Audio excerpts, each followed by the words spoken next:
Dominant Karl Anthony Towns. He was literally unguardable, and he took Steven Adams out of the game literally. And now you got to analyze if you even want to start him against him because he's going to rest on D. The other thing, Edwards, as you just mentioned, 36 big points in his playoff debut, was not scared of the moment. Bench production was also key for the Minnesota Timberwolves. And last but certainly not least, how they dominated from the three-point line. They were plus 27 on made three-point shots. If Memphis is going to make this a series, which I know they are, they must defend the three a lot better in game 2. Michael, did this give you any pause from a Memphis perspective? We all love them. No, I was not going to say, Memphis in 5 like my dear friend sitting with you guys in L.A. who dismissed anybody who said this was going to be a series just so we can, talk about what people said earlier in the day. No, Memphis, though, has to play with a lot more force. When people were saying, all of us included, and let me give Stephen A. credit for this too, we all said, wait a minute. When you're this young, you don't realize the urgency of the moment.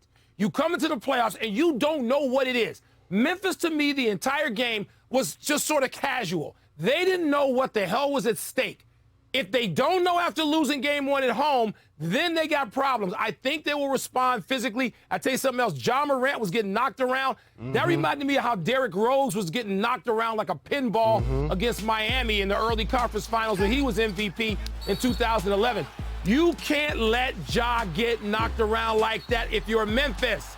I know the rules today don't allow you to have a Charles Oakley-like enforcer out there, but the Memphis Grizzlies better take care of that or they're going to be down 2-0. Well, I think you're wrong on a couple of fronts, Wilbon. Number one, it ain't their fault that Ja Morant was getting knocked around. It's Ja Morant's fault. He was attacking on 1-on-3 breaks, for crying out loud, going in like, in the land of trees. You guys are not Allen Iverson. Allen Iverson was durable. No matter how many times he got knocked down, he kept getting up. Ja Morant, you just missed almost a month of play. I mean, pump the brakes a little bit. I know you like to attack, but you got to be a bit more judicious with what you're doing there. Dylan Brooks, he's supposed to be somebody that everybody is going to fear because he's rough and rugged. He ain't got no, listen, Minnesota ain't fazed by the smoke that he was bringing. They were laughing at the smoke that he was bringing. So you got to step up and understand Anthony Edwards is a different beast. He's built like a linebacker, but he can ball. And Karl Anthony Towns can shoot, he can score, and he can move. These guys are special,